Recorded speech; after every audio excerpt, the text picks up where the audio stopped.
Programme सचो सच विच बहुत शुक्रिया जी। डॉक्टर साहब अज 18 जनवरी 2019 6 माघ नानक शाही संमत 550 का दिन है। तो डॉक्टर साहब प्रोग्राम शुरू करने तो पहला असीं अपने दर्शकों ते ਸਰੋਤਿਆਂ ਨੂੰ हमेशा तरह दसीए व्यूअर्स जे तुसीं हक सच इंसाफ ते पैरा दिंदा इको एक चैनल TV84 ਨੂੰ देखना चाहते हो तो तुसीं देख सकते हो स्पैक्ट्रम केबल, आरसीएन केबल, बेलफाम cable in Canada, roku, Jadoo box, शावा, फेसबुक, TV84 ਦੀ ਐਪ ਰਾਹੀਂ online streaming and IP box ਤੇ ਤੁਸੀਂ TV84 ਨੂੰ ਦੇਖ ਸਕਦੇ ਹੋ। ਅਸੀਂ ਆਪਣੇ ਦਰਸ਼ਕਾਂ ਨਾਲ ਇਹ ਵੀ ਸਾਂਝ ਪਾਣਾ ਦੇਣਾ ਚਾਹੁੰਦੇ ਹਾਂ ਕਿ ਜੋ ਸਾਡੇ ਪ੍ਰੋਗਰਾਮ ਦਾ ਸਮਾਂ ਹੈ ਉਹ 1.5 ਘੰਟਾ ਕਰ ਦਿੱਤਾ ਗਿਆ ਹੈ। ਤੁਸੀਂ ਸੱਚੋ ਸੱਚ ਪ੍ਰੋਗਰਾਮ ਨੂੰ ਐਵਰੀਡੇ ਮੰਡੇ ਥਰੂ ਫਰਾਈਡੇ 7:30 ਤੋਂ ਲੈ ਕੇ 9 ਵਜੇ ਤੱਕ ਦੇਖ ਸਕਦੇ ਹੋ। ਔਰ ਅਸੀਂ ਇਹ ਵੀ ਚਾਹਾਂਗੇ ਕਿ ਤੁਸੀਂ ਇਸ ਪ੍ਰੋਗਰਾਮ ਨੂੰ YouTube ਤੇ ਜਾ ਕੇ TV84 ਦੇ ਚੈਨਲ ਤੇ ਲਾਈਵ ਦੇਖ ਸਕਦੇ ਹੋ ਐਂਡ ਆਪਣੇ ਰਾਏ ਤੇ ਸੁਝਾਅ ਵੀ ਸਾਨੂੰ ਤੁਸੀਂ ਭੇਜ ਸਕਦੇ ਹੋ। ਔਰ ਅਸੀਂ ਇਹ ਵੀ ਚਾਹਾਂਗੇ ਕਿ ਤੁਸੀਂ YouTube ਤੇ ਜਾ ਕੇ TV84 ਦੇ ਚੈਨਲ ਨੂੰ ਵੱਧ ਤੋਂ ਵੱਧ ਸਬਸਕ੍ਰਾਈਬ ਵੀ ਕਰੋ। Thank you so much. So keep watching TV84 ਜੀ। ਡਾਕਟਰ ਸਾਹਿਬ ਪ੍ਰੋਗਰਾਮ ਸ਼ੁਰੂ ਕਰਦੇ ਹਾਂ। ਜਿਸ ਤਰ੍ਹਾਂ ਕਿ ਅੱਜ ਇਸ ਵੀਕ ਦਾ एंड वाला दिन है, फ्राइडे का दिन है। सो अज असी अपने दर्शकों नाल जो हिस्टोरिकल जो इशू होंदे ने जां कोई भी हिस्टोरिकल कह लो मुद्दे होंदे उन्हां उपर आपां गलबात करदे हां हमेशा। तो अज भी असी हिस्टोरिकल इशू नूं ही टच करांगे। जी डॉक्टर साहब की कहना चाहोगे?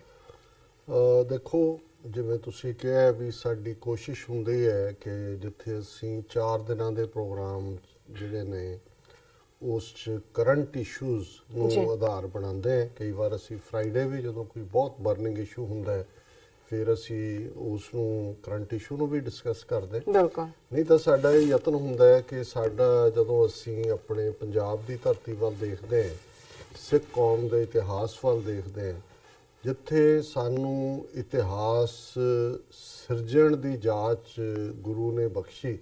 ਅਸੀਂ 5-5.5 ਸਦੀਆਂ 'ਚ ਬਹੁਤ ਇਤਿਹਾਸ ਸਿਰਜਿਆ, ਪਰ ਮੰਦੇ ਭਾਗਾਂ ਨੂੰ ਨਾ ਸਾਡੇ ਇਤਿਹਾਸ ਲਿਖਣ ਵਾਲੇ ਇਤਿਹਾਸਕਾਰ ਅਸੀਂ ਪੈਦਾ ਕੀਤੇ ਔਰ ਜੇ ਅੱਜ ਦੇ ਕੰਟੈਕਸਟ ਕਹਿਣਾ ਹੋਏ ਕਿ ਨਾ ਹੀ ਸਾਨੂੰ ਪੜ੍ਹਨ ਲਿਖਣ ਦਾ ਸ਼ੌਕ ਹੈ। ਬਿਲਕੁਲ ਇਹ ਠੀਕ ਹੈ ਕਿ ਅਸੀਂ ਜਦੋਂ ਤੱਕ ਗੁਰੂ ਪ੍ਰਤੀ ਸ਼ਰਧਾ ਜਾਂ ਪਿਆਰ ਦੀ ਗੱਲ ਹੈ ਔਰ ਸੇਵਾ ਦੀ ਭਾਵਨਾ ਹੈ ਉਹਦੀ ਉਹ ਲਾਮਿਸਾਲ ਹੈ। ਬਿਲਕੁਲ ਇਸ ਕੋਈ ਸ਼ੱਕ ਨਹੀਂ ਹੈ। No doubt. ਪਰ ਇਤਿਹਾਸ ਕਿੰਨਾ ਅਹਿਮ ਹੁੰਦਾ ਹੈ। ਇਤਿਹਾਸਕ ਸਥਾਨ ਥਾਵਾਂ ਜਿਨ੍ਹਾਂ ਨੂੰ ਅਸੀਂ ਕਦੇ ਧਰਮਸ਼ਾਲਾ ਕਦੇ ਗੁਰਦੁਆਰੇ ਇਹਨਾਂ ਲਫ਼ਜ਼ਾਂ ਦੇ ਨਾਲ ਅੱਜ ਇਸਤੇਮਾਲ ਕਰਦੇ ਜੀ, ਉਹਨਾਂ ਦਾ ਸਮੇਂ ਦੇ ਮੁਤਾਬਕ ਉਸ ਸਮੇਂ 'ਚ ਹੋਣਾ। ਜੇ ਅਸੀਂ 550 ਸਾਲ ਗੁਰੂ ਨਾਨਕ ਸਾਹਿਬ ਦੇ ਪ੍ਰਕਾਸ਼ ਪੁਰਬ ਦਾ ਇਹ ਵਰ੍ਹਾ ਵੀ ਹੈ 2019 ਦਾ ਜੀ, ਤੇ ਫਿਰ ਸਦੀਆਂ ਦਾ ਸਾਡਾ ਇਤਿਹਾਸ ਹੈ। ਇਤਿਹਾਸਕ ਥਾਵਾਂ ਨੇ ਜਿਹੜੀਆਂ ਜਿੱਥੇ ਗੁਰੂ ਸਾਹਿਬ ਜਾ ਕੇ ਬੈਠੇ। 70 ਤੋਂ ਜ਼ਿਆਦਾ ਅੱਡ-ਅੱਡ ਤਰ੍ਹਾਂ ਦੇ ਰੁੱਖਾਂ ਦੇ ਨਾਲ ਸੰਬੰਧਿਤ ਗੁਰਦੁਆਰੇ ਨੇ। ਕਿਤੇ ਜੰਡ ਸਾਹਿਬ ਹੈ, ਕਿਤੇ ਬੇਰ ਸਾਹਿਬ ਹੈ, ਕਿਤੇ ਲਾਚੀ ਬੇਰ ਹੈ, ਕੋਈ ਹੋਰ ਕਿਹੜਾ ਐਸਾ ਰੁੱਖ ਹੈ ਜਿਹੜਾ ਜਿਹਦੇ ਨਾਲ ਜੁੜਿਆ ਹੋਇਆ, ਕੋਈ ਟਾਹਲੀ ਸਾਹਿਬ ਹੈ, ਕੋਈ ਨਿੰਮ ਸਾਹਿਬ ਹੈ। ਸੋ ਜ਼ਾਹਰ ਹੈ ਕਿ ਸਾਡਾ ਇਤਿਹਾਸਕ ਵਿਰਸਾ ਰੁੱਖਾਂ ਦੇ ਨਾਲ ਵੀ ਜੁੜਿਆ ਹੋਇਆ ਹੈ। ਫਿਰ ਵਿਰਾਸਤੀ ਥਾਵਾਂ ਨੇ ਜਿਨ੍ਹਾਂ ਨੂੰ ਜੇ ਮਹਾਰਾਜਾ ਰਣਜੀਤ ਸਿੰਘ ਦੇ ਜ਼ਮਾਨੇ 'ਚ 1849 ਤੋਂ ਪਹਿਲੇ ਜੇ ਅਸੀਂ ਗੱਲ ਕਰਦੇ ਤੇ ਲਗਭਗ ਪੌਣੇ 200 ਸਾਲ ਦੇ ਪੁਰਾਣੀਆਂ ਉਹ ਇਮਾਰਤਾਂ ਨੇ ਜਿਹੜੀਆਂ ਉਸ ਵਕਤ ਦੇ ਵਿੱਚ ਤਾਮੀਰ ਹੋਈਆਂ ਜੀ।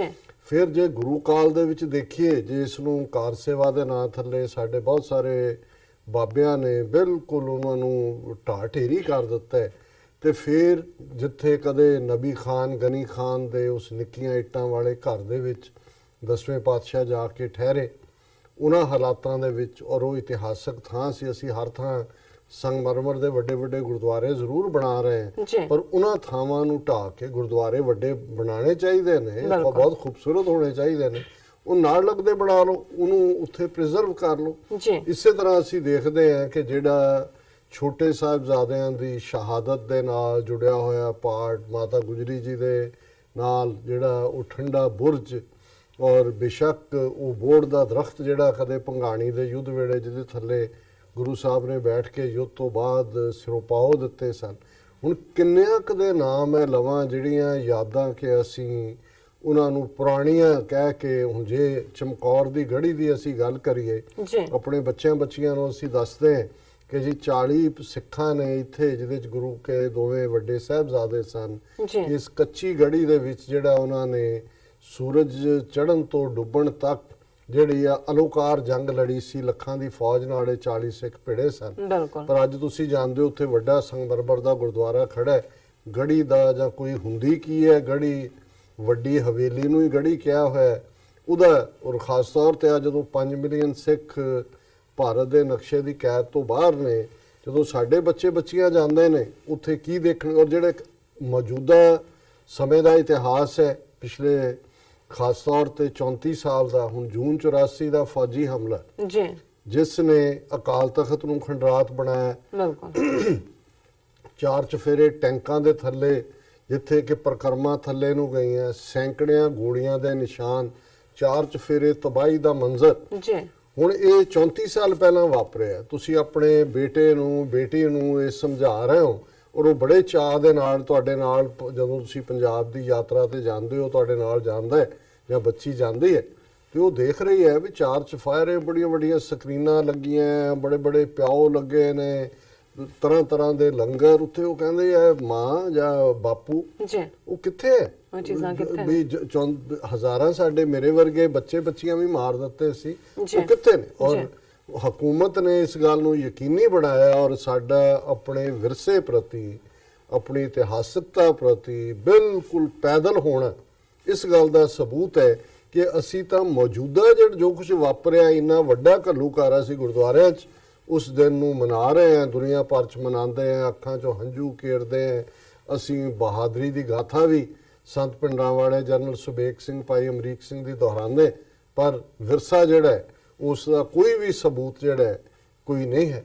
ਔਰ ਇਸੇ ਤਰ੍ਹਾਂ ਜਿਹੜੇ ਗੁਰਦੁਆਰੇ ਨਵੰਬਰ 84 ਦੇ ਵਿੱਚ ਸੈਂਕੜਿਆਂ ਗੁਰਦੁਆਰਿਆਂ ਤੇ ਹਮਲਾ ਢਾਏ ਗਏ, ਈਵਨ ਹੋਂਦ ਚਿੱਲੜ ਜੀ, ਹਰਿਆਣੇ ਦੇ ਵਿੱਚ ਜਿੱਥੇ ਕਿ ਮਾਸ ਕਿਲਿੰਗ ਸਿੱਖਾਂ ਦੀਆਂ ਹੋਈਆਂ, ਜਿਸ ਨੂੰ ਜਦੋਂ ਇਹ ਲੱਭਿਆ ਗਿਆ, ਇੱਕ ਸਿੱਖ ਇੰਜੀਨੀਅਰ ਗਿਆਸਪੁਰ ਨੇ ਲੱਭਿਆ, ਔਰ ਉਦੋਂ ਇਹ ਸੀ ਕਿ ਜੀ ਇਹ ਤਾਂ ਜਿਵੇਂ ਬੋਸਨੀਆ ਦੇ ਵਿੱਚ ਜਿਹੜੀਆਂ ਨੇ ਮਾਸ ਗ੍ਰੇਵਸ ਮਿਲੀਆਂ ਸੀ ਜਾਂ ਸ੍ਰੀਨਗਰ ਮਿਲੀਆਂ ਸੀ, ਉਵੇਂ।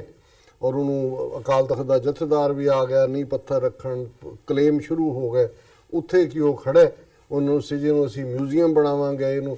ਸੋ ਕਹਿਣ ਦਾ ਮਤਲਬ ਇਹ ਹੈ ਕਿ ਸਾਡਾ ਬਹੁਤ ਸਾਰਾ ਬੀਤੇ ਦਾ ਵੀ ਵਿਰਸਾ, ਇਤਿਹਾਸ ਤਬਾਹ ਕੀਤਾ ਅਸੀਂ ਆਪ ਕਰ ਰਹੇ ਹਾਂ। ਔਰ ਮੈਂ ਅੱਗੇ ਵੀ ਇੱਕ ਵਾਰ ਜ਼ਿਕਰ ਕੀਤਾ ਸੀ, ਸਿੱਖ ਇੰਜੀਨੀਅਰ ਨੇ ਸੈਕਰਾਮੈਂਟੋ ਬੇਸਡ ਨੇ, ਉਹਨਾਂ ਨੇ ਇੱਕ ਵਾਰੀ ਕਾਲਮ ਲਿਖਿਆ ਸੀ ਕਿ ਮਾਰਵਲਸ ਆਫ ਮਾਰਬਲ। ਜੀ, ਮਾਰਬਲ ਸੰਗਮਰਮਰ ਨੂੰ ਕਹਿੰਦੇ ਨੇ, ਮਾਰਵਲ ਚਮਤਕਾਰ ਨੂੰ ਕਹਿੰਦੇ ਨੇ। ਜੀ, ਉਸ ਆਰਟੀਕਲ 'ਚ ਉਹਨਾਂ ਨੇ ਕਿਹਾ ਸੀ ਕਿ ਦੇਖੋ ਅਮਰੀਕਾ, ਯੂਰਪ ਜਾਂ ਹਿਸਟਰੀ ਕੌਨਸ਼ੀਅਸ ਜਿਹੜੇ ਮੁਲਕ ਨੇ, ਜਿਨ੍ਹਾਂ ਦੇ ਵਿੱਚ ਈਵਨ ਅੱਜ ਵੀ ਉਹ ਸਾਊਥ ਏਸ਼ੀਅਨ ਮੁਲਕ ਵੀ, ਜੀ, ਕਿ ਉਹ ਬਿਲੀਅਨਸ ਆਫ ਡਾਲਰਸ ਰੱਖਦੇ ਨੇ, ਖਰਚ ਕਰਦੇ ਨੇ ਕਿ ਇਤਿਹਾਸ ਨੂੰ ਸੰਭਾਲਣਾ ਕਿਵੇਂ। ਬਿਲਕੁਲ। ਉਹਨਾਂ ਨੇ ਕਿਹਾ ਜੀ ਵਾਰੇ-ਵਾਰੇ ਜਾਈਏ ਸਿੱਖ ਕੌਮ ਦੇ ਕਿ ਅਸੀਂ ਬਿਲੀਅਨਸ ਆਫ ਡਾਲਰਸ ਖਰਚ ਕਰਦੇ ਹਾਂ ਕਿ ਇਤਿਹਾਸ ਨੂੰ ਤਬਾਹ ਕਰਨ ਵਾਸਤੇ। ਆ ਜੋ ਸੰਗਮਰਮਰ ਸਾਰਾ ਰਾਜਸਥਾਨ ਦਾ ਹੈ ਉਹ ਅਸੀਂ ਮੁਕਾਉਂਦੇ ਹਾਂ, ਸਾਡੇ ਬਾਬਿਆਂ ਨੇ ਸਾਨੂੰ ਉਸ ਕੰਮ ਤੇ ਲਾਇਆ ਹੋਇਆ। ਬਾਕੀ ਐਜੂਕੇਸ਼ਨ ਕਿੱਧਰ ਨੂੰ ਜਾ ਰਹੀ ਹੈ, ਨਸ਼ੇ ਕੀ ਕਰ ਰਹੇ ਨੇ, ਪਤਤਪੁਣਾ ਕੀ ਹੈ। ਸੋ ਮੈਂ ਇਹ ਜਿਹੜਾ ਸਾਰੀ ਲੰਮੀ ਚੌੜੀ ਜਿਹੜੀ ਹੈ ਭੂਮਿਕਾ ਇਹ ਇਸ ਲਈ ਬੰਨੀ ਹੈ ਕਿ ਵੀ ਅਸੀਂ ਇੱਕ ਗੱਲੋਂ ਬੇਸ਼ੱਕ ਅਸੀਂ ਅਰਦਾਸ ਕਰਦੇ ਹਾਂ ਕਿ ਗੁਰਧਾਮਾਂ ਤੋਂ ਜਿਨ੍ਹਾਂ ਤੋਂ ਵਿਛੋੜਿਆ ਗਿਆ ਸਾਨੂੰ ਖੁੱਲੇ ਦਰਸ਼ਨ ਦੀਦਾਰ ਬਖਸ਼ੋ। ਜੀ, ਇਹ ਠੀਕ ਹੈ ਕਿ ਉਸ ਨਾਲ ਸਾਡੀ ਜੁੜੀ ਹੋਈ ਜਿੱਥੇ ਜਾਏ ਬਹਿ ਮੇਰਾ ਸਤਿਗੁਰੂ ਸੋ ਥਾਨ ਸੁਹਾਵਾ, ਗੁਰਸਿੱਖੀ ਸੋ ਥਾਨ ਭਾਲਿਆ ਲੈ ਧੂਰ ਮੁਖਲਾਵਾ, ਸਾਡੇ ਲਈ ਉਹ ਪਵਿੱਤਰ ਮੁਕਾਮ ਹੈ।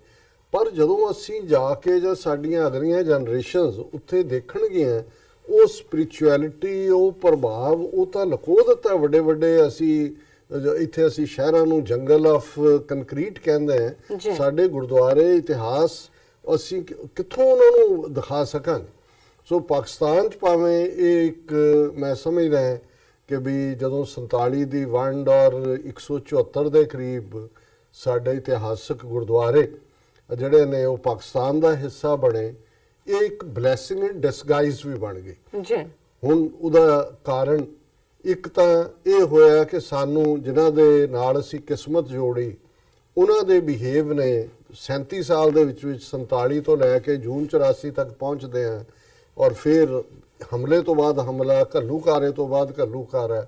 ਇੱਕ ਤਾਂ ਇਹ ਰੀਅਲਾਈਜੇਸ਼ਨ ਸਾਨੂੰ ਹੋਈ ਕਿ ਸਾਡੀ ਅਹਿਮਕ ਲੀਡਰਸ਼ਿਪ ਨੇ ਕਿੰਨਾ ਵੱਡਾ ਗੁਨਾਹ ਕੀਤਾ 47 ਚ, ਆਪਣੀ ਕਿਸਮਤ ਆਪ ਘੜਨ ਦਾ ਹੱਕ ਜਿਨ੍ਹਾਂ ਦੇ ਹਵਾਲੇ ਕੀਤਾ, ਜੀ ਉਹਨਾਂ ਨੇ ਤਾਂ ਮਿੱਥਿਆ ਹੋਇਆ ਕਿ ਉਹਨਾਂ ਨੇ ਸਾਨੂੰ ਨਿਸਤੋ ਨਾਬੂਦ ਕਰਨਾ ਹੈ, ਟੋਟਲ ਐਨਾਹੀਲੇਸ਼ਨ ਕਰਨੀ ਹੈ, ਸਾਡੇ ਖਿਲਾਫ ਟੋਟਲ ਵਾਰ ਡਿਕਲੇਅਰ ਕੀਤੀ ਹੈ।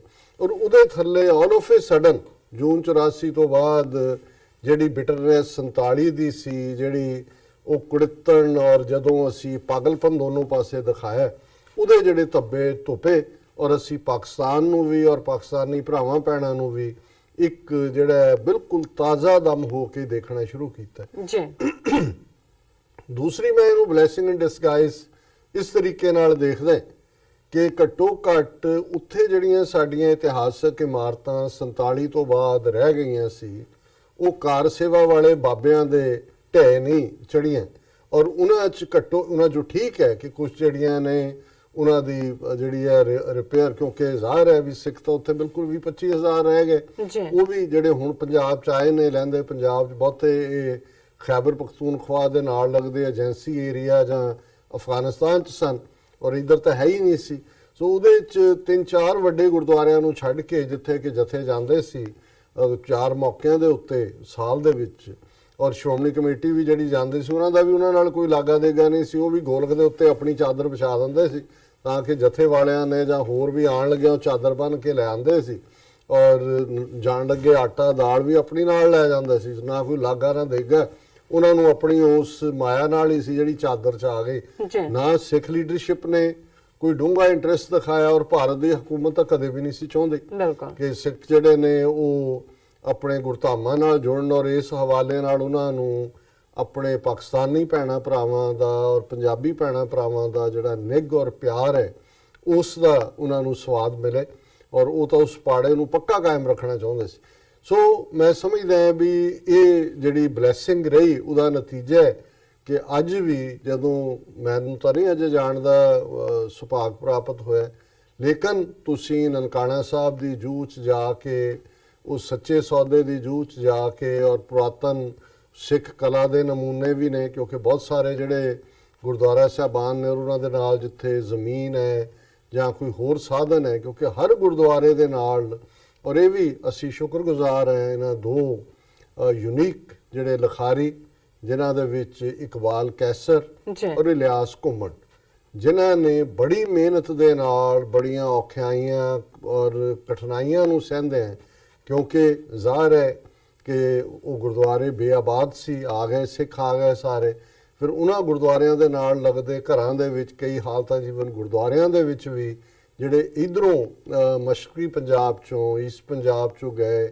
ਰਿਫਿਊਜੀ ਸਨ ਮੁਸਲਮਾਨ ਟੱਬਰ, ਉੱਥੇ ਰਹਿਣ ਲੱਗ ਗਏ, ਉਹਨਾਂ ਦੇ ਲਈ ਉਹ ਘਰ ਸੀ, ਔਰ ਉਹਦੇ 'ਚ ਕੁਝ ਹਿੱਸੇ ਜਿਹੜੇ ਨੇ ਉਹਨਾਂ ਦਾ ਨੁਕਸਾਨ ਵੀ ਹੋਇਆ, ਕੁਝ 70 ਸਾਲ ਬਹੁਤ ਹੁੰਦੇ ਨੇ, ਕੁਝ ਪੁਰਾਣੇ ਜਿਹੜੇ ਉਸ ਤੋਂ ਵੀ ਪਹਿਲਾਂ ਦੇ ਬਹੁਤ ਪਹਿਲਾਂ ਬਣੇ ਹੋਏ ਸੀ ਉਹ ਕੁਝ ਟੱਠੇ, ਕਿਸੇ ਦੀ ਕੰਧ ਟੱਠੀ, ਕੁਝ ਥਾਵਾਂ ਤੇ ਥੋੜੇ ਲੋਕਾਂ ਨੇ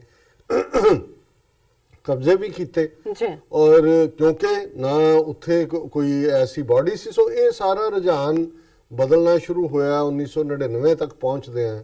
ਵੈਸੇ 1984 ਤੋਂ ਬਾਅਦ ਹੀ ਤਬਦੀਲੀ ਸ਼ੁਰੂ ਹੋਈ, ਕਿਉਂਕਿ ਜਦੋਂ ਸਿੰਘਾਂ ਨੇ ਜਾ ਕੇ ਉੱਥੇ ਆਪਣੇ ਡੇਰੇ ਲਾਏ, ਬਾਹਰਲੇ ਮੁਲਕਾਂ ਚੋਂ ਵੀ ਸਿੰਘ ਜਾਣ ਲੱਗੇ, ਔਰ ਪਾਕਿਸਤਾਨ ਦਾ ਵੀ ਇੰਟਰਸਟ ਇਸ ਦੇ ਵਿੱਚ ਬਣਨਾ ਸ਼ੁਰੂ ਹੋਇਆ, ਔਰ 1999 ਤੱਕ ਪਹੁੰਚਦੇ ਅਸੀਂ ਦੇਖਦੇ ਹਾਂ ਕਿ ਪਾਕਿਸਤਾਨ ਸਿੱਖ ਗੁਰਦੁਆਰਾ ਪ੍ਰਬੰਧਕ ਕਮੇਟੀ ਹੋਣ 'ਚ ਆਈ, ਔਰ ਇਸ ਸਾਰੇ ਤੋਂ ਬਾਅਦ ਇਸ ਵੇਲੇ ਇੱਕ ਤੋਂ ਬਾਅਦ ਇੱਕ ਜਿਹੜਾ ਗੁਰਦੁਆਰਾ ਸਾਹਿਬ ਹੈ ਉਹ ਮੁੱਖ ਤੌਰ ਦੇ ਉੱਤੇ ਜਿਹੜੇ 70 ਸਾਲ ਬੰਦ ਰਹੇ, ਉਹਨਾਂ 'ਚੋਂ ਜਿਵੇਂ ਗੁਰਦੁਆਰਾ ਸੱਚਾ ਸੌਦਾ ਖੁੱਲ੍ਹਿਆ ਹੈ, ਗੁਰਦੁਆਰਾ ਰੋੜੀ ਸਾਹਿਬ ਅਹਿਮਨਾਬਾਦ ਖੁੱਲ੍ਹਿਆ ਹੈ ਪੂਰਾ, ਔਰ ਇਸੇ ਤਰ੍ਹਾਂ ਗੁਰਦੁਆਰਾ ਬਾਬੇ ਦੀ ਬੇਰ ਸਿਆਲਕੋਟ, ਔਰ ਭਾਈ ਲਾਲੋ ਦੀ ਖੂਹੀ ਵਾਲਾ ਗੁਰਦੁਆਰਾ ਅਹਿਮਨਾਬਾਦ, ਔਰ ਹੋਰ ਵੀ ਜਿਹੜੇ ਨੇ, ਔਰ ਸਭ ਤੋਂ ਵੱਡੀ ਜਿਹੜੀ ਮੈਂ ਸਮਝਦਾ ਹੈ ਜਿਹੜੀ ਪਿਛਲੇ ਕਈ ਮਹੀਨਿਆਂ ਤੋਂ ਆਲਮੋਸਟ 2 ਮਹੀਨੇ ਤੋਂ ਜਿਹੜੀ ਚਰਚਾ ਹੈ, ਜਿਹਦੇ ਲਈ ਆਲਮੋਸਟ 1999 ਤੋਂ ਹੀ ਯਤਨ ਸਨ, ਕਰਤਾਰਪੁਰ ਸਾਹਿਬ, ਔਰ ਉਸ ਦੀ ਖੂਬਸੂਰਤ ਇਮਾਰਤ ਜਿਹੜੀ ਹੈ ਉਹ ਬਣ ਕੇ, ਔਰ ਉੱਥੇ ਉਹ ਪੁਰਾਣਾ ਖੂਹ ਜਿਹਦੇ ਨਾਲ ਗੁਰੂ ਨਾਨਕ ਸਾਹਿਬ ਨੇ ਖੇਤੀ ਕੀਤੀ, ਔਰ ਉਸ ਥਾਂ ਦੇ ਉੱਤੇ ਉਹ ਮੁਕਾਮ ਜਿੱਥੇ ਸਮਾਧ ਵੀ ਹੈ ਔਰ ਕਬਰਨੁਮਾ ਸਟਰਕਚਰ ਵੀ ਹੈ, ਇਹ ਸਾਰੇ, ਔਰ ਇਸ ਤੋਂ ਬਾਅਦ ਪਾਕਿਸਤਾਨ ਵੱਲੋਂ ਕਰਤਾਰਪੁਰ ਲਾਂਘੇ ਦੀ ਗੱਲ ਜਨਾਬ ਇਮਰਾਨ ਖਾਨ ਸਾਹਿਬ ਦਾ ਇਸ ਦੇ ਲਈ ਸੰਗੇ ਬੁਨਿਆਦ ਰੱਖਣਾ, ਇਹਨੇ ਇੱਕ ਉਹ ਸੰਭਾਵਨਾਵਾਂ ਪੋਸਿਬਿਲਿਟੀਜ਼ ਜਿੱਥੇ ਪਿਆਰ ਦਾ ਹੜ੍ਹ ਤਾਂ ਆਇਆ ਹੀ ਆਇਆ ਹੈ। ਜੀ ਹੁਣ ਇਸ ਦਾ ਨਤੀਜਾ ਹੈ ਔਰ ਜਿਵੇਂ ਸਿੱਖ ਕੌਮ ਨੇ ਇਹਨੂੰ ਰਿਸਪੌਂਡ ਕੀਤਾ ਹੈ, ਪਾਕਿਸਤਾਨ ਦੀ ਹਕੂਮਤ ਵੀ ਇੱਕ ਤਾਂ ਮੈਂ ਸਮਝਦਾ ਹਾਂ ਵੀ ਵਿਦ ਆਲ ਸਿੰਸੈਰਿਟੀ, ਔਰ ਜੇ ਅਸੀਂ ਇਸਲਾਮ ਦੇ ਹਵਾਲੇ ਨਾਲ ਵੀ ਗੱਲ ਕਰੀਏ ਇਹ ਠੀਕ ਹੈ ਕਿਉਂਕਿ ਸਾਡਾ ਵਾਹ 17ਵੀਂ 18ਵੀਂ ਸਦੀ 'ਚ ਮੁਗਲਾਂ ਨਾਲ ਜਾਂ ਅਬਦਾਲੀ ਨਾਦਰ ਸ਼ਾਹ ਨਾਲ ਰਿਹਾ, ਜਿਨ੍ਹਾਂ ਦੇ ਜ਼ੁਲਮਾਂ ਕਰਕੇ ਬਹੁਤ ਵਾਰ ਜਿਹੜੇ ਹੁਕਮਰਾਨ ਨੇ ਅਤੇ ਉਹਨਾਂ ਦਾ ਧਰਮ ਹੈ ਉਹਨੂੰ ਅਸੀਂ ਸਮਰਥਕ ਬਣਾ ਲੈਂਦੇ ਹਾਂ। ਜੀ ਲੇਕਿਨ ਜੇ ਤੁਸੀਂ ਇਸਲਾਮਿਕ ਹਿਸਟਰੀ ਜਾਂ ਇਸਲਾਮਿਕ ਡਾਕਟਰੀਨ ਦੇਖੋ ਤੇ ਫਿਰ ਘੱਟ ਗਿਣਤੀਆਂ ਦੀ ਹਿਫਾਜ਼ਤ ਕਰਨਾ, ਔਰ ਜਿਹੜੀ ਪਹਿਲੀ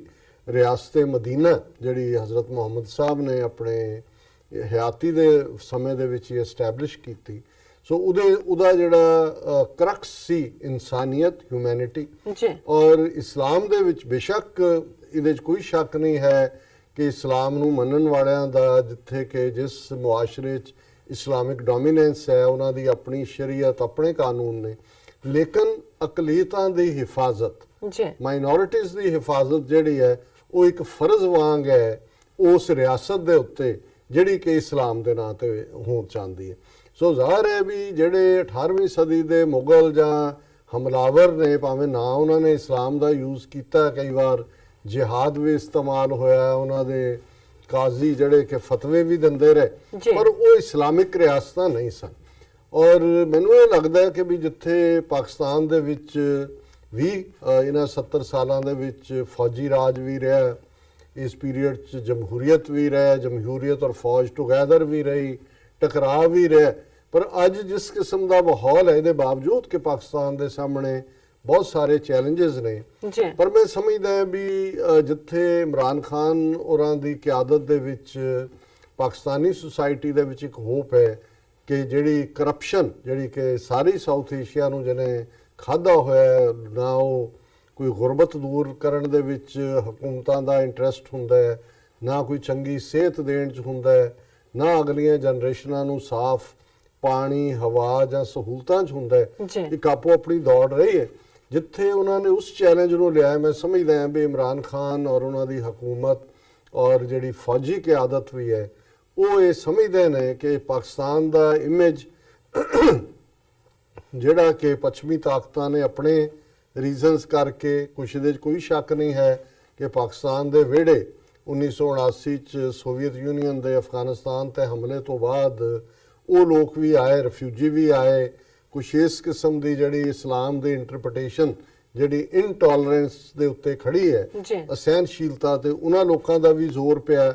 ਔਰ ਹੌਲੀ ਜਿਹੜੀਆਂ ਅਕਲੀਤਾਂ ਸੀ ਉਹਨਾਂ ਨੇ ਆਪਣੇ ਆਪ ਨੂੰ ਨਾ ਮਹਿਫੂਜ਼ ਜਾਂ ਅਸੁਰੱਖਿਅਤ ਮਹਿਸੂਸ ਕੀਤਾ। ਨਤੀਜੇ ਦੇ ਤੌਰ ਤੇ ਕ੍ਰਿਸਚੀਅਨ ਕਾਲੋਨੀਜ਼ ਤੇ ਵੀ ਜਿਹੜਾ ਹੁੰਦਾ ਕੋਈ ਹਮਲਾ ਹੋਇਆ, ਕੋਈ ਬਲੈਸਫੈਮੀ ਦਾ ਕੇਸ ਹੈ, ਕਈ ਵਾਰ ਉਹਦੇ 'ਚ ਕਿਉਂਕਿ ਮਲਟੀਪਲ ਐਕਟਰਸ ਇਨਵੋਲਵਡ ਨੇ, ਇੰਡੀਅਨ ਏਜੰਸੀਆਂ ਇਨਵੋਲਵਡ ਨੇ, ਈਵਨ ਵਿਦ ਇਨ ਇਸਲਾਮ ਵੀ ਉਹ ਸੂਫੀਆਂ ਦੀਆਂ ਸ਼ਰਾਈਨਸ ਤੇ ਹਮਲੇ ਹੋਣ, ਸ਼ੀਆ ਸੁੰਨੀ ਟਕਰਾਅ ਹੋਏ, ਔਰ ਇਹ ਸਭ ਦੇ ਨਾਲ ਕਿਉਂਕਿ ਅਫਗਾਨਿਸਤਾਨ ਦੇ ਵਿੱਚ ਵੀ ਅਕਲੀਤਾਂ ਔਰ ਜਿਵੇਂ ਸਿੱਖਾਂ ਦੇ ਉੱਤੇ ਵੀ ਜਿਹੜੇ ਨੇ ਅਫਗਾਨ ਰਿਆਸਤ ਦੇ ਵਿੱਚ ਵੀ ਹਮਲੇ ਹੋਏ, ਉੱਥੋਂ ਕਾਫੀ ਬਾਹਰ ਨਿਕਲੇ ਜਿਨ੍ਹਾਂ ਨੇ ਬਾਹਰ ਅਸਾਈਲਮ ਲਈ ਹੈ। ਸੋ ਇਸ ਗੱਲ ਨੂੰ ਮੈਨੂੰ ਲੱਗਦਾ ਹੈ ਕਿ ਵੀ ਪਾਕਿਸਤਾਨੀ ਹਕੂਮਤ ਦੀਆਂ ਇਹ ਪ੍ਰਾਇੋਰਟੀਜ਼ ਦੇ ਵਿੱਚੋਂ ਹੈ, ਉਹਨਾਂ ਦੀ ਪਹਿਲ ਹੈ ਕਿ ਘੱਟ ਗਿਣਤੀਆਂ ਨੂੰ, ਅਕਲੀਅਤਾਂ ਨੂੰ ਸੇਫ ਮਹਿਸੂਸ ਕਰਵਾਉਣਾ, ਔਰ ਉਹਨਾਂ ਦੇ ਲਈ ਐਕਸਟਰਾ ਮਾਈਲ ਜਾ ਕੇ ਜਿਹਨੂੰ ਕਹਿੰਦੇ ਨੇ ਕਿ ਭਾਈ ਲੋੜ ਤੋਂ ਵੀ ਵੱਧ ਜਿਹੜਾ ਉਹਦੇ ਲਈ ਕੰਮ ਕਰਨਾ। ਸੋ ਜਿੱਥੇ ਗੱਲ ਕੱਲੀ ਕਰਤਾਰਪੁਰ ਦੇ ਲਾਂਘੇ ਦੇ ਕੰਟੈਕਸਟ 'ਚ ਨਹੀਂ ਹੈ, ਔਰ ਇਸ ਓਪਨਿੰਗ ਟੌਪਿਕ ਨੂੰ ਮੈਂ ਇਸ ਲਈ ਚੁਣਿਆ ਕਿ ਹੁਣ ਜਿਹੜੇ ਪਾਕਿਸਤਾਨ ਵਿਚਲੇ ਸਾਰੇ ਹੀ ਗੁਰਦੁਆਰੇ ਨੇ ਪ੍ਰਮੁਖਤਾ ਦੇ ਨਾਲ, ਪਲੱਸ ਈਵਨ ਜਿਹੜੀਆਂ ਹਿਸਟੋਰੀਕਲ ਅਹਿਮੀਅਤ ਦੀਆਂ ਹਿੰਦੂਆਂ ਜਾਂ ਬੁੱਧਿਸਟਾਂ ਨਾਲ ਸੰਬੰਧਿਤ ਚੀਜ਼ਾਂ ਵੀ ਨੇ, ਉਹਨਾਂ ਵੱਲ ਵੀ ਧਿਆਨ ਹੈ। ਪਰ ਮੈਂ ਕੁਦਰਤੀ ਇੱਕ BBC ਦੀ ਅੱਛੀ ਰਾਈਟਰ ਜਿਹੜੀ ਹੈ ਜਰਨਲਿਸਟ ਹੈ ਸ਼ਮਾਇਲਾ ਜਾਫਰੀ, ਔਰ BBC ਨੇ ਪੰਜਾਬੀ ਸਰਵਿਸ ਵੀ ਸ਼ੁਰੂ ਕੀਤੀ ਹੈ ਕੁਝ ਮਹੀਨੇ ਪਹਿਲਾਂ। ਉਹਨਾਂ ਦਾ ਜਿਹੜਾ ਵੈਬਸਾਈਟ ਗੁਰਮੁਖੀ ਦੇ ਵਿੱਚ ਜਿਹੜੀ ਕਿ ਸਕ੍ਰਿਪਟ ਸਾਡੇ ਈਸਟ ਪੰਜਾਬ 'ਚ, ਇੰਡੀਅਨ ਆਕੂਪਾਈਡ ਪੰਜਾਬ 'ਚ ਇਸਤੇਮਾਲ ਹੁੰਦੀ ਹੈ। ਸੋ ਜੇਹਲਮ, ਹੁਣ ਜਦੋਂ ਅਸੀਂ ਜੇਹਲਮ ਨੂੰ ਯਾਦ ਕਰਦੇ ਹਾਂ ਤਾਂ ਸਾਡੀਆਂ ਮਨ ਦੀਆਂ ਅੱਖਾਂ ਸਾਹਮਣੇ, ਐਟਲੀਸਟ ਜਦੋਂ ਮੈਂ ਮਹਿਸੂਸ ਕਰਦਾ ਤੇ ਖਾਲਸੇ ਦੀ ਮਾਂ ਖਾਲਸੇ ਦੀ ਮਾਤਾ ਮਾਤਾ ਸਾਹਿਬ ਕੌਰ ਆਉਂਦੇ ਨੇ। ਜਦੋਂ ਅਸੀਂ ਹਰ ਸਿੱਖ ਜਦੋਂ ਕਿ ਅੰਮ੍ਰਿਤ ਛਕਦਾ ਹੈ ਸਿੰਘ ਸਿੰਘਣੀ ਜੀ ਉਸ ਨੂੰ ਇਹ ਦ੍ਰਿੜ ਹੁੰਦਾ, ਔਰ ਹਰ ਸਿੱਖ ਜਿਹੜਾ ਇਸ ਦੇ ਉੱਤੇ ਅਕੀਦਾ ਰੱਖਦਾ ਹੈ ਕਿ ਉਸ ਦੇ ਪਿਤਾ ਗੁਰੂ ਗੋਬਿੰਦ ਸਿੰਘ ਸਾਹਿਬ ਮਾਤਾ ਮਾਤਾ ਸਾਹਿਬ ਕੌਰ ਤੇ ਵਾਸੀ ਅਨੰਦਪੁਰ। ਸੋ ਮਕਸਦ ਇਹ ਸੀ ਕਿ ਵੀ, ਔਰ ਉਸ ਤੋਂ ਬਾਅਦ ਹੀ ਅਸੀਂ ਸਿੰਘ ਔਰ ਕੌਰ ਸ਼ਬਦ ਦੇ ਹੱਕਦਾਰ ਹੋਏ ਕਿ ਸਾਰੇ ਹੀ। ਕਈ ਵਾਰ ਪੱਛਮੀ ਲੋਕਾਂ ਨੂੰ ਇਸ ਗੱਲ ਦੇ ਉੱਤੇ ਬੜੀ ਹੈਰਾਨੀ ਵੀ ਹੁੰਦੀ ਹੈ ਕਿ ਵੀ 30 ਮਿਲੀਅਨ ਲੋਕਾਂ ਦਾ ਇੱਕੋ ਹੀ ਸਰਨੇਮ ਹੈ, ਔਰ ਪਰ ਜਦੋਂ ਉਹਨਾਂ ਨੂੰ ਤੁਸੀਂ ਇਸ ਕਨਸੈਪਟ ਨੂੰ ਕਿ ਕਿਵੇਂ ਇੱਕ ਕਾਸਟਲੈਸ ਸੁਸਾਇਟੀ, ਇੱਕ ਜਿੱਥੇ ਕੋਈ ਜਿਹੜਾ ਰੇਸ ਕਲਰ ਜੈਂਡਰ ਤੇ ਬੇਸਡ ਡਿਸਕ੍ਰਿਮੀਨੇਸ਼ਨ ਨਹੀਂ ਹੈ, ਔਰ ਹਰ ਇੱਕ ਨੂੰ ਗੁਰੂ ਨੇ ਆਪਣਾ ਪੁੱਤਰ ਬਣਾ ਕੇ ਉਹਨੂੰ ਆਪਣਾ ਲਾਸਟ ਨੇਮ ਜਿਹੜਾ ਸਿੰਘ ਦਿੱਤਾ ਹੈ, ਔਰ ਜਿਹਦਾ ਮਤਲਬ ਹੈ ਸੋਵਰਨ, ਰਾਇਲ, ਫੀਅਰਲੈਸ। ਤੇ ਫਿਰ ਜਦੋਂ ਉਹਨਾਂ ਨੂੰ ਕੌਰ ਦਾ ਮਤਲਬ ਦੱਸਿਆ ਜਾਂਦਾ ਜਿਹਦਾ ਮਤਲਬ ਹੈ ਪ੍ਰਿੰਸ, ਕਿ ਭਾਈ ਉਹ ਸੁਸਾਇਟੀ ਜਿੱਥੇ ਪੈਰਾਂ ਦੀ ਜੁੱਤੀ ਬਣਾਇਆ ਹੋਇਆ ਸੀ, ਜਿਉਂਦੀ ਨੂੰ ਹੀ ਜਿਹੜਾ ਉਹ ਪਤੀ ਦੀ ਜਿਹੜੀ ਹੈ ਉਹ ਅਰਥੀ ਦੇ ਨਾਲ ਸਾੜ ਦਿੱਤਾ ਜਾਂਦਾ ਸੀ, ਸਾਰੇ ਹੱਕ ਖੋਏ ਹੋਏ ਸੀ। ਪਰ ਗੁਰੂ ਗੋਬਿੰਦ ਸਿੰਘ ਸਾਹਿਬ ਨੇ ਇਹ ਕਿਹਾ ਵੀ ਇਹ ਮੇਰੀਆਂ ਸ਼ਹਿਜ਼ਾਦੀਆਂ ਨੇ, ਔਰ ਉਹਨਾਂ ਦੇ ਗਾਥਰੇ ਕਿਰਪਾਨ ਪਾਈ, ਉਹਨਾਂ ਨੂੰ ਵੈਪਨ ਦਿੱਤਾ। ਔਰ ਇਹ ਅਮਰੀਕਨਾਂ ਲਈ ਜਿਹੜੇ ਅੱਜ ਖੁਦ ਵੀ ਅਜੇ ਵੀ ਸਟਰਗਲ ਕਰ ਰਹੇ ਨੇ ਇਕੁਅਲ ਰਾਈਟਸ ਲਈ, ਇਹ ਬਹੁਤ ਵੱਡੀ ਗੱਲ ਹੁੰਦੀ। ਸੋ ਉਹ ਖਾਲਸੇ ਦੀ ਮਾਤਾ ਮਾਤਾ ਸਾਹਿਬ ਕੌਰ, ਉਹਨਾਂ ਦਾ ਜਨਮ ਸਥਾਨ ਰੋਹਤਾਸ ਜਿਹੜਾ ਕਿ ਜੇਹਲਮ ਦੇ ਵਿੱਚ ਹੈ। ਔਰ ਜਦੋਂ ਰੋਹਤਾਸ ਦੀ ਗੱਲ ਹੁੰਦੀ ਹੈ, ਫਿਰ ਉਹ ਬਾਦਸ਼ਾਹ ਜਿਹਨੇ ਬਾਬਰ ਦੇ ਪੁੱਤਰ ਹਮਾਯੂ ਤੋਂ ਦਿੱਲੀ ਦਾ ਤਖਤ ਖੋਇਆ, ਭਾਵੇਂ ਕੁਝ ਸਾਲ ਲਈ, ਸ਼ਾਇਦ 6-7 ਸਾਲ ਹੀ ਉਹਨੇ ਹਕੂਮਤ ਕੀਤੀ, ਸ਼ੇਰ ਸ਼ਾਹ ਸੂਰੀ, ਔਰ ਪਠਾਨ ਸੀ। ਜ਼ਾਹਰ ਹੈ ਕਿ ਪਠਾਣਾ ਤੋਂ ਮੁਗਲਾਂ ਨੇ ਰਾਜ ਖੋਇਆ ਸੀ, ਔਰ ਸ਼ੇਰ ਸ਼ਾਹ ਸੂਰੀ ਨੇ ਜਿੱਥੇ ਬੜੇ ਜ਼ਬਰਦਸਤ ਉਹਨੂੰ ਯਾਦ ਕੀਤਾ ਜਾਂਦਾ ਹੈ ਚੰਗੇ ਐਡਮਿਨਿਸਟ੍ਰੇਸ਼ਨ ਲਈ, ਹਰ ਖਾਸ ਤੌਰ ਤੇ ਜਿਹੜੀਆਂ ਐਗਰੀਕਲਚਰ ਬੈਲਟਸ ਸੀ ਉਹਦੇ ਬਾਹਰ ਉਹਨੇ ਬਿਨਸ ਬਣਾਏ ਜਿਨ੍ਹਾਂ ਦੇ ਵਿੱਚ ਕਣਕ ਔਰ ਦੂਸਰਾ ਸਟੋਰ ਕੀਤਾ ਜਾਂਦਾ ਸੀ। ਔਰ ਉਹਨੇ ਕਲਕੱਤੇ ਤੋਂ ਕਾਬਲ ਤੱਕ ਜਿਸ ਸੜਕ ਨੂੰ ਅੱਜ ਜੀਟੀ ਰੋਡ ਅੰਗਰੇਜ਼ਾਂ ਨੇ ਜਿਹਦਾ ਨਾਮ ਗ੍ਰੈਂਡ ਟਰੰਕ ਰੋਡ ਰੱਖਿਆ ਸੀ, ਉਸ ਨੂੰ ਹੁਣ ਦੁਬਾਰਾ ਉਹਦਾ ਨਾਮ ਸ਼ੇਰ ਸ਼ਾਹ ਸੂਰੀ ਮਾਰਗ, ਪਾਕਿਸਤਾਨ 'ਚ ਪਤਾ ਨਹੀਂ ਕੀ ਹੈ, ਲੇਕਿਨ ਇਸ ਪਾਸੇ ਜਿਹੜਾ ਭਾਰਤ ਵਾਲਿਆਂ ਨੇ ਤਾਂ ਉਹਨੂੰ ਘੱਟੋ ਘੱਟ ਇੰਨਾ ਤਾਂ ਐਕਨੋਲਜ ਕੀਤਾ, ਉਹ ਵੀ ਪਹਿਲਿਆਂ ਨੇ ਕਰ ਲਿਆ, ਨਹੀਂ ਤਾਂ ਮੋਦੀ ਨੇ ਤਾਂ ਉਹਦਾ ਨਾਂ ਕੋਈ ਹੋਰ ਹੀ ਰੱਖ ਦੇਣਾ ਸੀ ਕਿਸੇ ਸਵਾਮੀ ਦੇ ਨਾਂ ਤੇ। ਸੋ ਇਹ ਬਹੁਤ ਵੱਡੀ ਗੱਲ ਸੀ, ਔਰ ਇਹ ਉਹਨੇ ਦੇਖਦੇ ਆ ਕਿਉਂਕਿ ਸ਼ੇਰ ਸ਼ਾਹ ਸੂਰੀ ਤੋਂ ਪਹਿਲਾਂ ਹਮਾਯੂ ਦੇ ਪੀਰੀਅਡ ਦੇ ਵਿੱਚ ਚਾਰ ਚਫੇਰੇ ਠੱਗੀ ਬੜੀ, ਠੱਗ ਹਜ਼ਾਰਾਂ ਦੀ ਗਿਣਤੀ ਠੱਗ ਸੀ, ਉਹਨਾਂ ਨੂੰ ਠੱਗਰੀ ਕਹਿੰਦੇ ਨੇ, ਠੱਗਾਂ ਦੇ ਉਹ ਸਾਰਿਆਂ ਨੂੰ, ਰਾਜ਼ਨ ਲੁਟੇਰੇ, ਕੋਈ ਕਾਫਲਾ ਐਸਾ ਨਹੀਂ ਸੀ ਬਚਦਾ ਜਿਹਨੂੰ ਜਿਹੜਾ ਲੁੱਟਿਆ ਨਹੀਂ ਸੀ ਜਾਂਦਾ। ਸੋ ਸ਼ੇਰ ਸ਼ਾਹ ਸੂਰੀ ਨੇ ਉਸ ਜ਼ਿਲ੍ਹਾ ਜੇਹਲਮ ਅੱਜ ਰੋਹਤਾਸ ਦਾ ਕਿਲਾ ਇੱਕ ਬਣਾਇਆ, ਔਰ ਉਸ ਕਿਲੇ ਨੂੰ ਇੱਕ ਤਾਂ ਉਹ ਵੈਸੇ ਹੀ ਦਰਿਆ ਜੇਹਲਮ ਦੇ ਕੰਢੇ, ਜਿੱਥੋਂ ਕਿ ਫਿਰ ਪੰਜਾਬ ਦੀ ਹੱਦ ਸ਼ੁਰੂ ਹੁੰਦੀ ਹੈ, ਜਿਹੜਾ ਲਾਸਟ ਸਪੌਟ ਹੈ ਜਦੋਂ ਫਿਰ ਅਸੀਂ ਇੰਡਸ ਤੋਂ ਪਾਰ ਤੇ ਜਿਹੜਾ ਅਫਗਾਨਿਸਤਾਨ ਹੈ, ਇਧਰ ਰੋਹਤਾਸ ਤੋਂ ਲੈ ਕੇ ਫਿਰ ਕਲਕੱਤੇ ਤੱਕ ਅੱਗੋਂ ਸਟ੍ਰਿੰਗ ਆਫ ਫੋਰਟਸ ਸੀ, ਤਾਂ ਕਿ ਕਿਤੇ ਵੀ ਜਿਹੜੀ ਫੋਰਸ ਪਹੁੰਚਾਣੀ ਹੈ ਉਸ ਦਾ ਵੀ ਉਹ ਰੋਹਤਾਸ ਦਾ ਕਿਲਾ ਬੜਾ ਉਹਨੂੰ ਇੱਕ ਹੈਰੀਟੇਜ ਸਟੇਟਸ ਵਾਲਾ ਜਿਹੜਾ ਦਰਜਾ ਹਾਸਲ ਹੈ। ਔਰ ਮਾਤਾ ਸਾਹਿਬ ਕੌਰ ਦਾ ਜਿਹੜਾ ਜਨਮ ਸਥਾਨ ਹੈ ਉਹ ਉਸ ਕਿਲੇ ਦੀ ਹਦੂਦ ਦੇ ਵਿੱਚ ਹੈ, ਕਿਉਂਕਿ ਜ਼ਾਹਰ ਹੈ ਕਿ ਕਿਲਿਆਂ ਦੇ ਅੰਦਰ ਜਿੱਥੇ ਨੇ ਉਹ ਆਬਾਦੀਆਂ ਜਾਂ ਦੂਜੇ ਵੀ ਸੀ, ਪਾਣੀ ਔਰ ਦੂਜੇ ਤੀਜੇ, ਇਹ ਕਿਵੇਂ ਕਿਲੇ ਦੇ ਅੰਦਰ ਦਾ ਹਿੱਸਾ ਕਦੋਂ ਬਣਿਆ ਜਾਂ ਬਾਅਦ ਦੇ ਵਿੱਚ ਅੰਗਰੇਜ਼ਾਂ ਦੇ ਵੇਲੇ ਉਹਨਾਂ ਨੇ ਉਹਨੂੰ ਐਕਸਟੈਂਡ, ਕਿਉਂਕਿ ਮੈਂ ਗਿਆ ਨਹੀਂ ਹਾਂ, ਲੇਕਿਨ ਇਹ ਵੀ ਉੱਥੋਂ ਦੇ ਜੇਹਲਮ ਦੇ ਇੱਕ ਜਿਨ੍ਹਾਂ ਨੂੰ ਮੁਸ਼ਰਫ ਦੇ ਵੇਲੇ ਜਿਹੜੇ ਐਡਮਿਨਿਸਟ੍ਰੇਟਰ ਸੀ ਉਹਨਾਂ ਨੂੰ ਨਿਜ਼ਾਮ ਕਹਿਣਾ ਸ਼ੁਰੂ ਕੀਤਾ ਸੀ, ਜਿਹੜੇ ਨਿਜ਼ਾਮ ਬਣੇ ਲਾਸਟ ਟਾਈਮ ਉਹਨਾਂ ਦਾ ਬੈਂਸ, ਮੈਨੂੰ ਫਸਟ ਨਾਮ ਭੁੱਲ ਗਿਆ, ਉਹ ਨਿਜ਼ਾਮ ਸੀ ਉਸ ਇਲਾਕੇ ਦੇ, ਔਰ ਇਹ ਬੈਂਸ ਇਹਨਾਂ ਦਾ ਹੁਸ਼ਿਆਰਪੁਰ ਜ਼ਿਲ੍ਹੇ ਦੇ ਨਾਲ ਵੀ ਉਹਨਾਂ ਦੇ ਬਜ਼ੁਰਗਾਂ ਦਾ ਤਾਲੁਕ ਸੀ। ਤੇ ਜਦੋਂ ਉਹਨਾਂ ਨੂੰ ਪਤਾ ਲੱਗਾ ਕਿ ਵੀ ਇਸ ਤਰ੍ਹਾਂ, ਔਰ ਅੰਦਰ ਕਿਲੇ ਦੇ ਉਹ ਟੁੱਟੇ ਜਿਹੀ ਹਾਲਤ ਦੇ ਵਿੱਚ ਬਿਲਕੁਲ, ਸੋ ਇਹ ਅੱਜ ਤੋਂ 12-14 ਸਾਲ ਪਹਿਲਾਂ ਦੀ ਗੱਲ ਹੈ, 12 ਸਾਲ ਹੋ ਗਏ ਨੇ ਕਿ ਉਹਨਾਂ ਦੇ ਐਫਰਟ ਦੇ ਨਾਲ ਫਿਰ ਮਾਤਾ ਸਾਹਿਬ ਕੌਰ ਦਾ ਗੁਰਦੁਆਰਾ ਜਿਹੜਾ ਹੈ ਉਹ ਰੋਹਤਾਸ ਦੇ ਕਿਲੇ ਦੇ ਵਿੱਚ ਖੁੱਲਿਆ, ਉੱਥੇ ਪ੍ਰਕਾਸ਼ ਹੋਇਆ, ਪਹਿਲਾ ਦੀਵਾਨ ਉੱਥੇ ਸਜਿਆ। ਸੋ ਇਹ ਇੱਕ ਵੱਡੀ, ਔਰ ਇਸੇ ਤਰ੍ਹਾਂ ਕਿਉਂਕਿ ਗੁਰੂ ਨਾਨਕ ਸਾਹਿਬ ਬਗਦਾਦ ਤੋਂ ਔਰ ਇਹ ਸਾਰੇ ਅਫਗਾਨਿਸਤਾਨ ਚੋਂ ਹੁੰਦਿਆਂ ਹੋਇਆਂ ਇਸ ਖਿੱਤੇ ਚੋਂ ਗੁਜ਼ਰੇ, ਸੋ ਕਿਲੇ ਤੋਂ ਥੋੜੀ ਦੂਰ ਬਾਹਰ ਇੱਕ ਗੁਰਦੁਆਰਾ ਗੁਰੂ ਨਾਨਕ ਸਾਹਿਬ ਦਾ ਜਿਹਨੂੰ ਚੂਹਾ ਸਾਹਿਬ ਕਹਿੰਦੇ ਨੇ, ਔਰ ਇਹ ਕਿਉਂਕਿ ਹਰ ਥਾਂ ਨਾਲ ਇਤਿਹਾਸ ਜੁੜਿਆ ਹੋਇਆ, ਕਿ ਐਸੀ ਥਾਂ ਸੀ ਜਿੱਥੇ ਪਾਣੀ ਨਹੀਂ ਸੀ, ਔਰ ਗੁਰੂ ਨਾਨਕ ਸਾਹਿਬ ਨੇ ਆਪਣੀ ਛੜੀ ਦੇ ਨਾਲ ਜਿਹੜੀ ਉਹਨਾਂ ਦੇ ਹੱਥ ਦੇ ਵਿੱਚ ਸੀ ਉਸ ਨੂੰ ਉਹਨਾਂ ਨੇ ਜ਼ਮੀਨ ਤੇ ਮਾਰਿਆ ਔਰ ਇਹ ਪਾਣੀ ਫੁੱਟਿਆ। ਔਰ ਇਹ ਜੁੜਿਆ ਹੋਇਆ ਪੰਜਾ ਸਾਹਿਬ ਦੇ ਨਾਲ ਵੀ ਇਹ ਇਤਿਹਾਸ ਜੁੜਿਆ ਹੋਇਆ ਔਰ ਅੱਜ ਵੀ ਉਹ ਜਿਹੜਾ ਉਹ ਚੋਆ ਸਾਹਿਬ ਤੇ ਗੁਰਦੁਆਰਾ ਰਣਜੀਤ ਸਿੰਘ ਪੀਰੀਅਡ 'ਚ ਉੱਥੇ ਤਾਮੀਰ ਹੋਇਆ। ਇਸੇ ਤਰ੍ਹਾਂ ਇੱਕ ਕਿਉਂਕਿ ਜੇਹਲਮ ਦੇ ਵਿੱਚ ਹੀ ਬਾਬਾ ਕਰਮ ਸਿੰਘ ਜਿਹੜੇ ਨੇ ਉਹਨਾਂ ਦਾ ਮੈਨੂੰ ਬਹੁਤ ਇਤਿਹਾਸ ਤਾਂ ਨਹੀਂ ਪਤਾ, ਪਰ ਉੱਥੇ ਵੀ ਇੱਕ ਬੜਾ ਹਿਸਟੋਰੀਕਲ ਜਿਹੜੀ ਅਹਿਮੀਅਤ ਵਾਲਾ ਗੁਰਦੁਆਰਾ ਸਾਹਿਬ ਸਥਾਪਿਤ ਸੀ। ਔਰ ਜਿਹੜੀ ਸਟੋਰੀ ਮੈਂ ਬੀਬੀ ਸ਼ਮਾਇਲਾ ਜਾਫਰੀ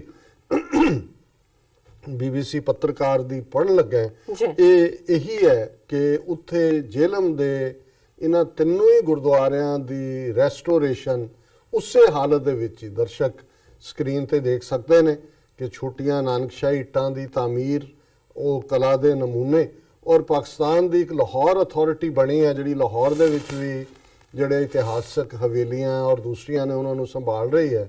ਉਹੀ ਇਸ ਜੇਹਲਮ ਦੇ ਤਿੰਨਾਂ ਹੀ ਗੁਰਦੁਆਰਿਆਂ ਨੂੰ ਉਹਨਾਂ ਦੀ ਉਹ ਸ਼ਾਨੋ ਸ਼ੌਕਤ ਬਹਾਲ ਕਰਨ ਦੇ ਲਈ ਜਿਹੜਾ ਕੰਮ ਕਰ ਰਹੇ ਨੇ। ਔਰ ਮੈਨੂੰ ਜਿਹੜੇ ਉੱਥੋਂ ਦੇ ਇੱਕ ਐਕਟਿਵਿਸਟ ਔਰ ਪੱਤਰਕਾਰ ਨੇ ਉਹਨਾਂ ਨੇ ਕਿਹਾ ਵੀ ਜਦੋਂ ਇੱਕ ਵਾਰ ਇਹ ਮੁਕੰਮਲ ਹੋ ਗਏ, ਇੱਥੇ ਆਉਣਗੇ ਸਿੱਖ, ਜਦੋਂ ਇਸ 'ਚ ਆਣਗੇ ਤਾਂ ਇਸ ਸ਼ਹਿਰ ਦੀ ਸ਼ਾਨ ਦੁਬਾਰਾ ਬਹਾਲ ਹੋਏਗੀ। ਔਰ ਨਾਲ ਹੀ ਉਹਨਾਂ ਨੇ ਕਿਹਾ, ਕਹਿੰਦੇ ਕਿ ਵੀ ਇਹ ਹੁਣ ਕਰਤਾਰਪੁਰ ਦਾ ਲਾਂਘਾ ਕਰਤਾਰਪੁਰ ਤੱਕ ਨਹੀਂ ਹੈ, ਕਰਤਾਰਪੁਰ ਲਾਂਘਾ ਅਸੀਂ ਜੇਹਲਮ ਤੱਕ ਲੈ ਆਏ। ਸੋ ਮੈਂ ਇਹ ਸਮਝਦਾ ਵੀ ਇਹ ਜਿਹੜਾ ਔਰ ਇਹ 4-5 ਮਹੀਨੇ ਦੇ ਵਿੱਚ ਇਹ ਸਾਰੀਆਂ ਡਿਵੈਲਪਮੈਂਟਸ ਜਿਸ ਲੈਵਲ ਤੇ ਚੱਲ ਰਹੀਆਂ, ਇੱਕ ਪਾਸੇ ਉਹ ਨੇ ਜਿਨ੍ਹਾਂ ਨੇ ਇਸ ਸਾਰੀ ਪ੍ਰੋਸੈਸ ਨੂੰ ਰੋਕਿਆ। ਕੱਲ ਦੇ ਪ੍ਰੋਗਰਾਮ 'ਚ ਅਸੀਂ ਡਿਸਕਸ ਕੀਤਾ ਸੀ ਕਿ ਈਵਨ ਹਿੰਦੂਤਵਾ ਦਾ ਸ਼ੋਅ ਬॉय ਕੈਪਟਨ ਅਮਰਿੰਦਰ ਵੀ ਹੁਣ ਉਹ ਇਹ ਕਹਿ ਰਿਹਾ ਹੈ ਕਿ ਜੀ ਇਹ ਸਿੱਖਾਂ ਦੇ ਸੈਂਟੀਮੈਂਟਸ ਦੀ ਪਰਵਾਹ ਨਹੀਂ ਹੈ, ਅਕਲੀਤਾਂ ਦੇ ਪਰਵਾਹ ਨਹੀਂ ਹੈ, ਬੀਜੇਪੀ ਰੋਕ ਰਹੀ ਹੈ, ਇਹ ਸਿੱਖ ਸੈਂਟੀਮੈਂਟਸ ਦੇ ਰਾਹ 'ਚ ਖੜੀ ਹੈ, ਕਰਤਾਰਪੁਰ ਕੋਰੀਡੋਰ ਨੂੰ ਰੋਕਣ ਦੀ ਕੋਸ਼ਿਸ਼ ਕੀਤੀ ਜਾ ਰਹੀ ਹੈ। ਸੋ ਮੈਂ ਇਸ ਆਰਟੀਕਲ ਦਾ ਜਿਹੜਾ ਰੈਲੇਵੈਂਟ ਪਾਰਟ ਹੈ ਉਹਨੂੰ ਮੈਂ ਜ਼ਰੂਰ ਪੜ੍ਹਨਾ ਚਾਹਾਂਗਾ ਔਰ ਇਸ ਦਾ ਅਗੇਨ ਕ੍ਰੈਡਿਟ BBC ਨੂੰ ਹੈ ਔਰ ਉਹਨਾਂ ਦੀ ਜਿਹੜੀ ਜਰਨਲਿਸਟ ਹੈ ਬੀਬੀ ਸ਼ਮਾਇਲਾ ਜਾਫਰੀ। ਇਹ ਕਹਿੰਦੇ ਨੇ ਪਾਕਿਸਤਾਨੀ ਪੰਜਾਬ ਦੇ ਜੇਹਲਮ ਜ਼ਿਲ੍ਹੇ ਵਿੱਚ ਸ਼ਾਹਰਾਹ ਤੋਂ ਕੁਝ ਕਿਲੋਮੀਟਰ ਦੂਰ ਘਨ ਝੀਲ ਦੇ ਕਿਨਾਰੇ ਇੱਕ ਗੁਰਦੁਆਰਾ ਚੋਆ ਸਾਹਿਬ ਦੀ ਬਹੁਤ ਸੁੰਦਰ ਇਮਾਰਤ ਹੈ। ਦਰਸ਼ਕ ਦੇਖ ਰਹੇ ਨੇ ਸਕਰੀਨ ਤੇ।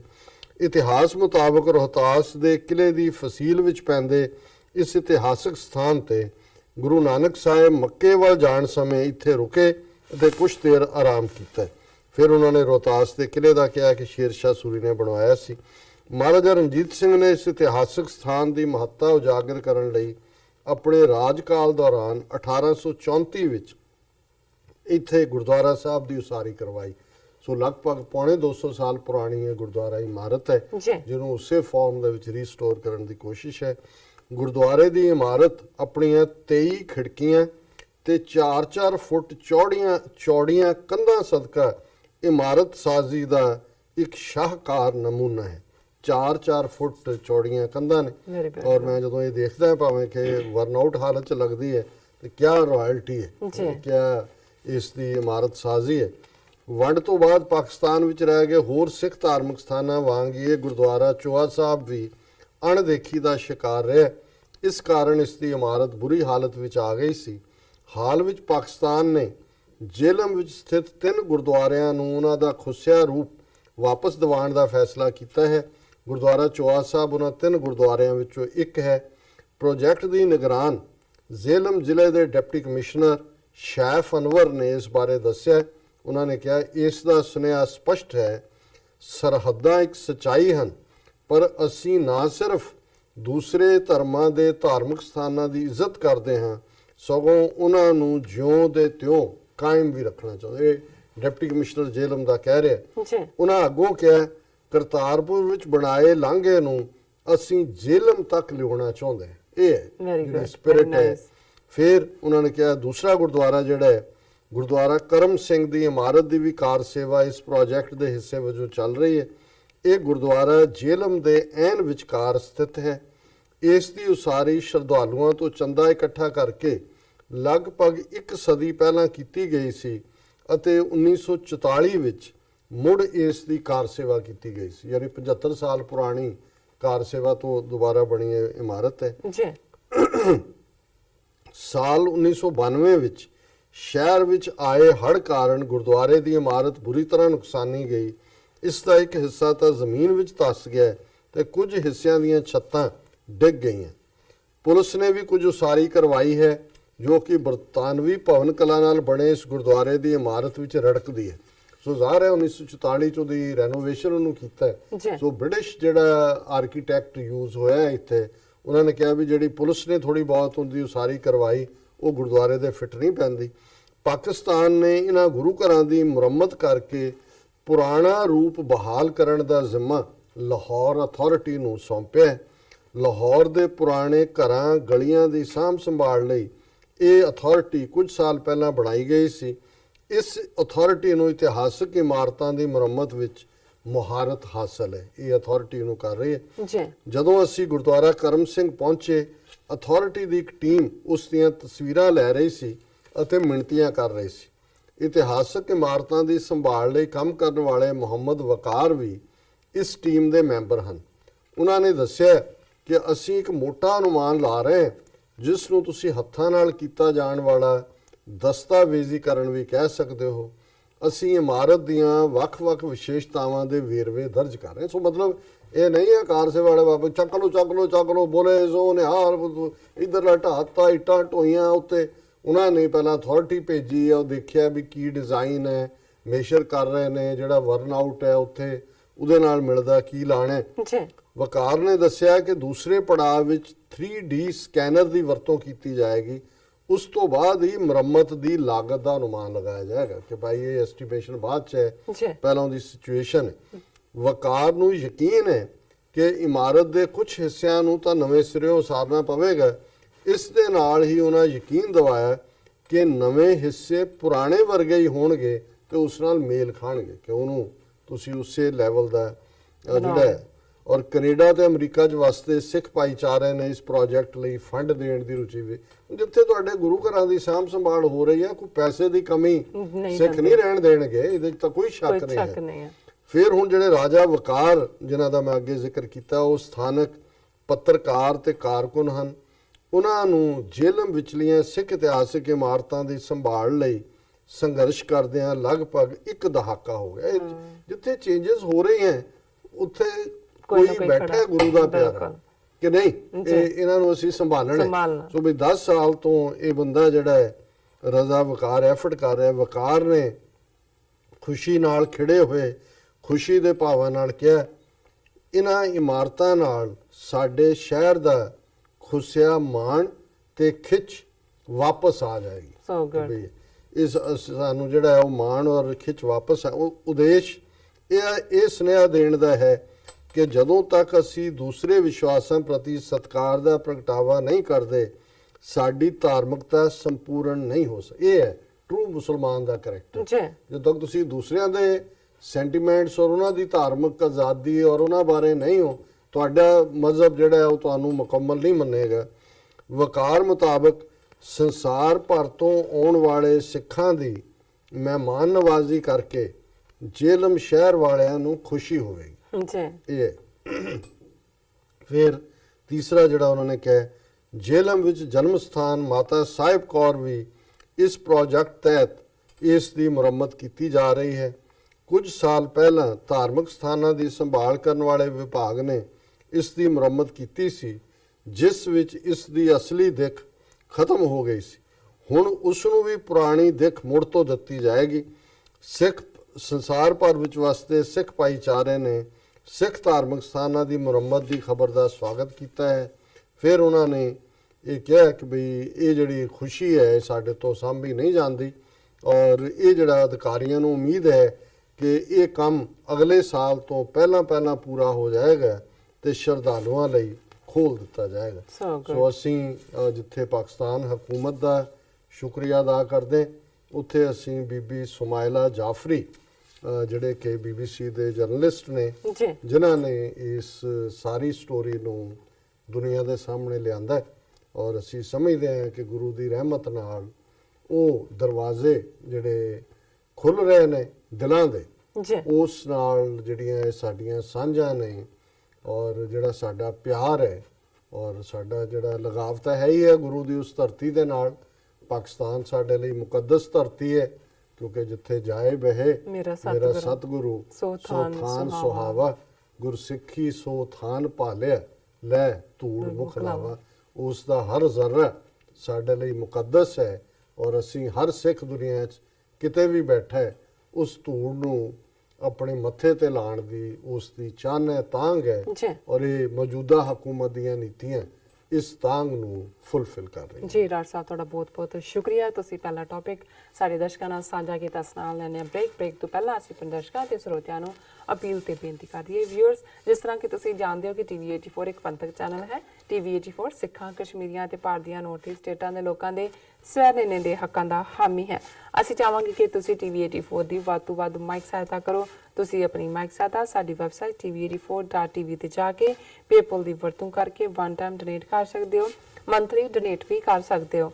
ਤੁਸੀਂ ਟੀਵੀ 84 ਦੇ ਨਾਮ ਤੇ ਚੈੱਕ ਬਣਾ ਕੇ ਸਾਨੂੰ ਮੇਲ ਵੀ ਕਰ ਸਕਦੇ ਹੋ ਸਾਡੇ ਇਸ ਪਤੇ ਤੇ 36-0137 ਲੌਂਗ ਆਈਲੈਂਡ ਸਿਟੀ, ਨਿਊਯਾਰਕ 11101 USA, ਜਾਂ ਫਿਰ ਤੁਸੀਂ ਸਾਨੂੰ ਫੋਨ ਰਾਹੀਂ ਸੰਪਰਕ ਕਰ ਸਕਦੇ ਹੋ ਸਾਡੇ ਫੋਨ ਨੰਬਰ ਤੇ 5164060694। Thank you so much. ਇਹ ਵੀ ਦੱਸ ਦਈਏ ਕਿ ਜੋ ਸਾਡੇ ਪ੍ਰੋਗਰਾਮ ਦਾ ਸਮਾਂ ਹੈ ਉਹ 1.5 ਘੰਟਾ ਕਰ ਦਿੱਤਾ ਗਿਆ ਹੈ। ਤੁਸੀਂ ਇਸ ਨੂੰ ਰੋਜ਼ਾਨਾ ਮੰਡੇ ਥਰੂ ਫਰਾਈਡੇ 7:30 ਤੋਂ ਲੈ ਕੇ 9 ਵਜੇ ਤੱਕ ਦੇਖ ਸਕਦੇ ਹੋ। ਰਵੀ ਤੁਹਾਨੂੰ ਦੱਸ ਦਈਏ ਕਿ ਤੁਸੀਂ ਪ੍ਰੋਗਰਾਮ ਸੱਚੋ ਸੱਚ ਨੂੰ YouTube ਤੇ ਜਾ ਕੇ ਟੀਵੀ 84 ਦੇ ਚੈਨਲ ਤੇ ਲਾਈਵ ਵੀ ਦੇਖ ਸਕਦੇ ਹੋ, ਔਰ ਆਪਣੇ ਜੋ ਰਾਏ ਤੇ ਸੁਝਾਅ ਨੇ ਔਰ ਜੋ ਵੀ ਤੁਹਾਡੇ ਕੁਐਸਚਨ ਨੇ ਉਹ ਵੀ ਤੁਸੀਂ ਸਾਨੂੰ ਭੇਜ ਸਕਦੇ ਹੋ। ਔਰ ਇਹ ਵੀ ਦੱਸ ਦਈਏ ਕਿ ਤੁਸੀਂ ਇਸ ਨੂੰ ਵੱਧ ਤੋਂ ਵੱਧ ਸਬਸਕ੍ਰਾਈਬ ਕਰੋ ਟੀਵੀ 84 ਦੇ ਚੈਨਲ ਨੂੰ YouTube ਤੇ ਜਾ ਕੇ। Thank you so much. So keep watching TV 84। ਮਿਲਦੇ ਹਾਂ ਛੋਟੇ ਜਿਹੇ ਬ੍ਰੇਕ ਤੋਂ ਬਾਅਦ।